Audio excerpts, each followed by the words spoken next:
Alright guys, welcome back to Epic Cars, and today we've got a special request video.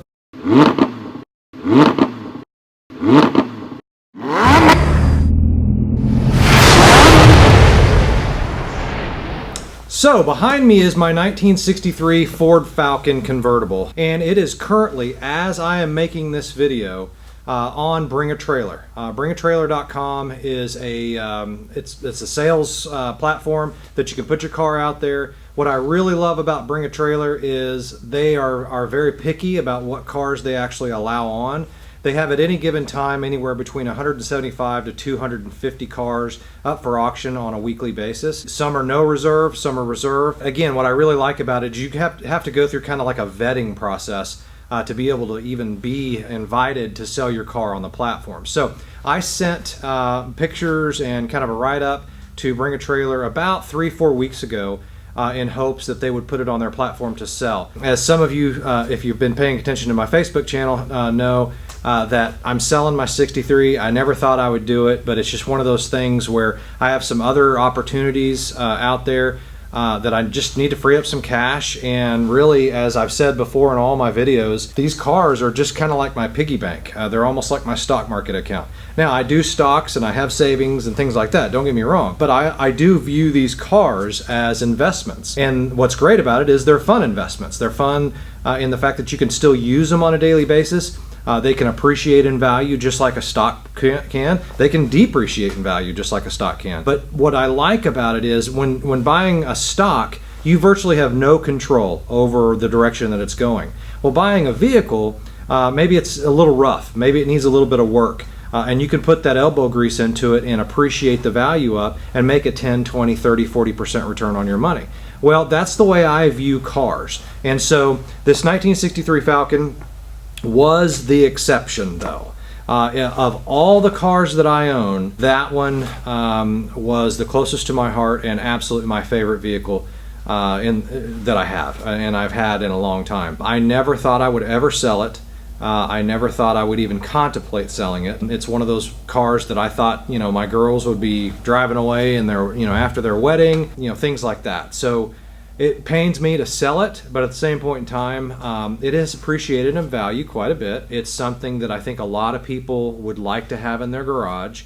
And as I'm selling cars off, I kind of came across this one and said, well, if you're really committed to this new business venture, Eric, and you're putting kind of all your faith in going in this one direction and faith in yourself and making it happen, sometimes you kind of have to test yourself. Are you willing to let go of things that are close to you? And guys, I'm talking material things here, not people. This is almost a test for me. Am I willing to do it? Am I willing to rip off the Band-Aid and go? And putting it on Bring a Trailer was the first step. Now, I do have a reserve on it, so if it doesn't sell, it doesn't sell, and I'm kind of praying it won't, to tell you the truth. I believe in God has every day written out for me in advance, and if it doesn't sell, then He's giving me the approval, saying, Eric, you need to keep that car, and I'll keep it. Thanks, God. Thanks for not selling it. But at the same point in time, if it sells, then that's what it is. That's the way it was written. So I'm not going to. Well, I say that. I wasn't going to shed a tear. I probably will shed a tear when this one gets picked up by the new buyer. But it's still got a couple of days to go. The request came in that somebody wanted a startup and a kind of a running and driving video. I had another video planned for this week, but because of this car is on Bring a Trailer, because the request came in, and because I just didn't do it prior to putting it on Bring a Trailer, I just took really good pictures and things like that. I just didn't even think about putting a video together. They asked me to put a video together, so I'm going to put a video together. So that's what this week's Epic Car episode's about. 1963 Ford Falcon Futura. It is 55-ish degrees. Yeah, it's right around 55 degrees. It's real sunny outside, but it's kind of chilly. But it's 55 degrees inside this shop. I have not started this car for probably 2.5 to 3 weeks, right in that range. I took the pictures of the car and then essentially just put it on the rack and lifted it up because I wanted to get some undercarriage shots, and I haven't moved it since then. Obviously, with me getting ready to sell it, I didn't want it to get dirty and messed up, so I'm not driving it, and so I just put it up on the rack thinking, okay, as soon as it's sold, I'll leave it there until the new owner comes and picks it up, and then I can have all my other cars on ground level and move them around.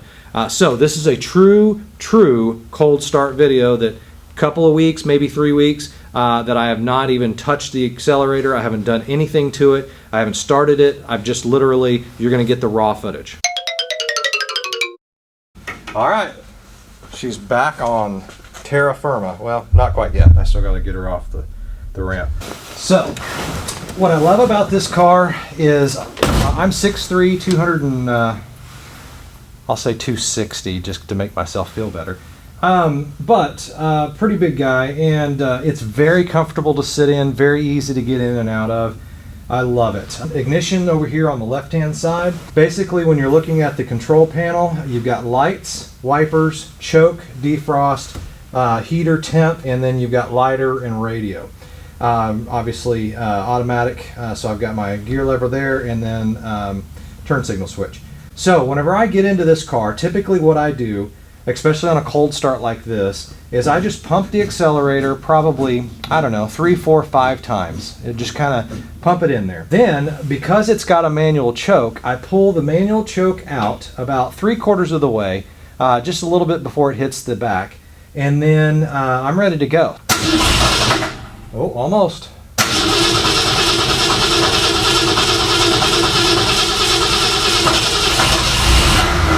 There we go.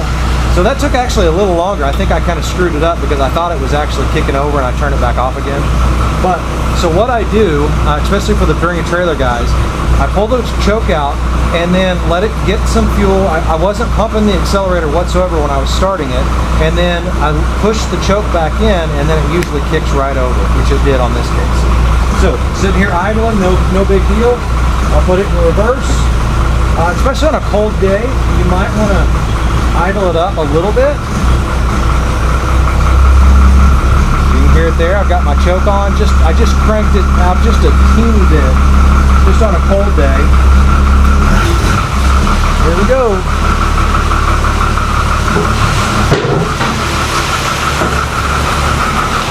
All right, so for everybody who's watching, I'm doing a little cut here. I turned it off. And let me turn it back on again to show you guys how easy it starts up. Go. So I didn't even hit the accelerator, didn't hit the choke, nothing. Just started right back up, and it was, I don't know, running for what, 30 seconds, 45 seconds, turned it off for about a minute to reposition the camera, and then turn it back on.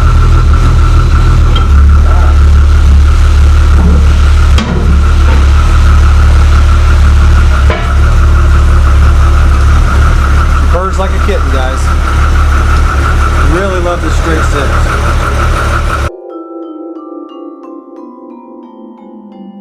Alright guys, hopefully you can hear me okay, and I've got the car outside now. I got the GoPro hooked up, hopefully you can see it good, and let's go for a ride. There we go, started it right up, didn't hit the accelerator, no choke, nothing. So here we go. It is a beautiful fall day. It is Saturday, November 2nd maybe, I think. And the auction is going till Monday afternoon, I believe, around 1, 2 o'clock Central Time. So if you're interested in buying this car, go out to Bring a Trailer, click the button for auctions, and type in Ford Falcon, and you'll see it out there. It's the only Ford Falcon out there. I've been watching the values of these over the last few years, and they've been going up. Not great, but you know, steadily appreciating value, especially for good ones. What's interesting about Bring a Trailer also is you have a lot of experts out there, and guys that have either bought this car brand new and driven one before, or their friend had one, their parents had one, they restore them. And there was a little bit of controversy at the beginning of the auction regarding whether or not this was actually a Falcon Futura or not, because some of the trim was correct, but it wasn't in the right location. And then on the back trunk, it says Falcon rather than, evidently from factory it's supposed to say Futura. And then the front fenders have the little script that says Falcon, and evidently that's supposed to be back there on the rear quarters. Now this car has been repainted. It was repainted, probably 4.5, 5 years ago. My only thought process was maybe whenever they repainted it, I don't know, maybe they forgot where the emblems went or something, or they just wanted to change it up a little bit, so they moved them around. As far as why it says Falcon versus Futura, I have no idea. But when I did put the VIN in the Ford Falcon registry, it did come up as a factory Ford Futura. So pretty cool there. About the only thing it doesn't have is the center console. I had a comment about that. The center console on the Futura with the sport bucket seats was this really cool chrome job that went right here and had like chrome ribs on it, almost very similar to the dash. And I have been looking for one of those for about the last 4 or 5 years, ever since I've had this car, and I've just never found one that's in really good condition. We're cruising, by the way, guys, we're cruising about 50 miles an hour right now. So I'm still looking for one. Obviously, if I don't end up selling the car, I'm going to still grab a correct center console if I could ever find one. I know there's repops out there, but I've been kind of looking for an original one, but maybe I just got to get a repop. All right, brakes work really well. Turn signals on. And now we are going a little bit. I'll give it a little bit more gas. Good shift. It's got the 2-speed Ford-O-Matic transmission in it. Good exhaust note. I love hearing that straight 6. Okay, we're going about 60 miles an hour right now. Horn works. Turn signals work. All lights work. The radio does not power on, but it does have an antenna cord and everything. I couldn't find the why it wouldn't power on, and I think I put that in the ad. Everything else works. Everything else is good. So here we are. I'm going about 65. I probably need to slow it down a little bit. About the only thing that I guess I don't like about the car, and that's hard to say because I love everything. I wish it had radial tires. It has bias ply tires on it, and so on these kind of roads, on these asphalt roads, it's great. It works really good. But when you get on a concrete road, or you get on something that's got a lot of grooves in it as far as the road goes, it does tend to want to follow those grooves quite a bit.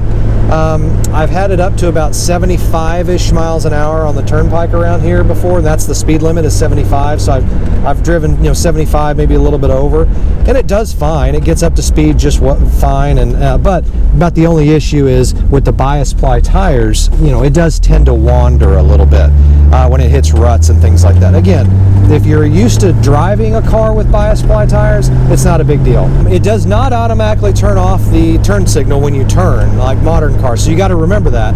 And what's interesting too is there are 2 little lights up there on the dash, one on the left side and the right side. But for the turn signals, the right one blinks or flashes for both left or right blinkers. The right side is wired up to let you know that you have your highs on, and it does work. When I have my highs on, a little red light pops on. It lets me know that I've got my highs on, but it does only blink on the right side of the dash for both left and right hand turn signals. There's quite a few bumps on this road. See, you can hear it. It runs really good. There's very few little squeaks every once in a while, and I think most of the squeak is actually coming from this console where the bucket seat is kind of up against it, because it's a little bit wider than the original console that would come in it. But I liked this one because it had a door, so I can keep all my documents in there, and it had, more importantly, cup holders. So if you're driving around with a coffee in your hand or something like that, you can set it down. I would sacrifice the comfort of cup holders to get an original console, though. But it does make it pretty convenient. So again, doing 40 miles an hour. Brakes really well, guys. The brakes are really confident. I have no issues whatsoever with the brakes, even at high speed. But remember, no power steering and no power brakes. So it is all manual. But again, it doesn't take very much to turn the wheel. Even you saw me right there at a stop. It doesn't take hardly anything at all to turn the wheel. When you're moving along at speed, I'm going about 40 miles an hour again. Now I'm about 45. It's just, I could drive it with just my thumb and my forefinger. Take my hands off the wheels. I'm actually going downhill. It drives straight. Here we go. We're going back uphill again. I wish you could hear that exhaust note. It's just so nice, that straight 6. All right. I can't think really else to talk about. It's got seat belts. It's just a great running little car. I really love this thing. It is absolutely my most favorite car I've got. It saddens me to let go of it, but it is what it is. And it's like I said, it's kind of a test. Am I willing to let go of things that I love? And I think I am. I'm trying to be a mature adult. I really don't want this to meet the reserve though. Especially now driving it again. Man, this thing is nice. Okay, so we're back at my house. You can hear a little bit of the exhaust note there. Pull back into my driveway here.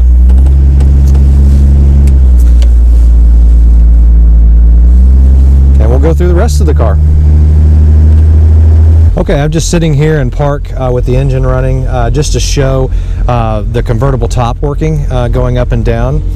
So the toggle switch for the convertible top is right over here on the left hand side, right above the ignition. Press it up for the top to go up. You can tell the engine kind of kicked down a little bit right there whenever I turned it on. It does go up and down whether you have the car on or off, so it's not a big deal. But I like to have the car running when I do it. It seems to have a little bit more power. Okay, so that is fully up, and then you just grab a hold of it, and I'm not going to latch it, but you just put the windshield visors out of the way, and then you latch it down.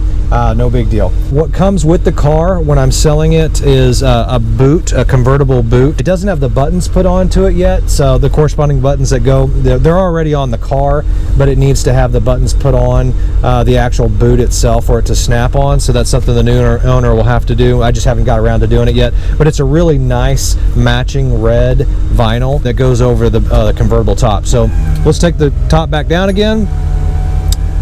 You can see it folds down quite nice, very smooth and easy.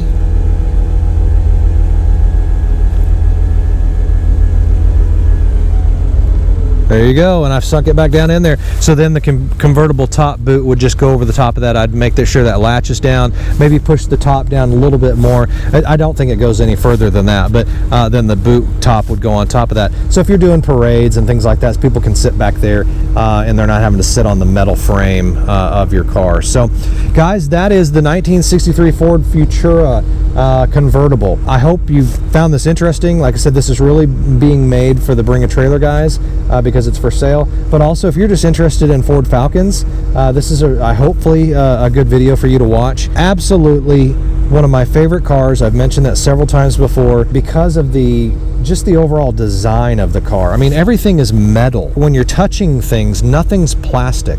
You got a metal dash. Everything inside, all your chrome is true chrome metal. It's just really got this I don't know.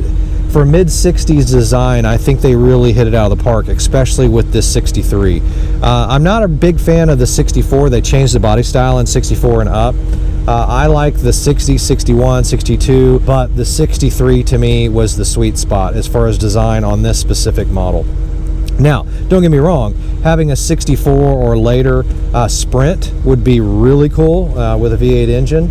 Having a 63 Sprint, I think the only thing that could top this car to me is a 63 Sprint, and I would want it with the white exterior with the red interior. That would be that would be phenomenal. So maybe someday I'll get me a Sprint. I'd actually like a hardtop. I mean, convertible's cool, don't get me wrong, but a Sprint hardtop, man, a white on red would be really neat. I can't think of anything else to tell you about the car. It's just a fun car, guys. Enjoy it. If you happen to be the new bidder, bid with confidence. It's sitting here running. I ain't got no problems with it. It's not getting hot, anything like that. I've had a great time with this vehicle. I've made a lot of memories with this vehicle. My family has, and I hope it goes to a good owner. So guys, thanks for watching Epic Cars. I appreciate you. Hit the subscribe button if you want to see more projects coming up in the future. My next video is probably going to be on the Excursion. I'm going to be doing some upgrades on it. And guys, thank you Bring a Trailer for putting my car out there, and thank you for all the comments, guys, on Bring a Trailer. I really appreciate it. It's fun conversing back and forth with good, true car enthusiasts. So guys, God bless. Epic Cars, baby. Take care.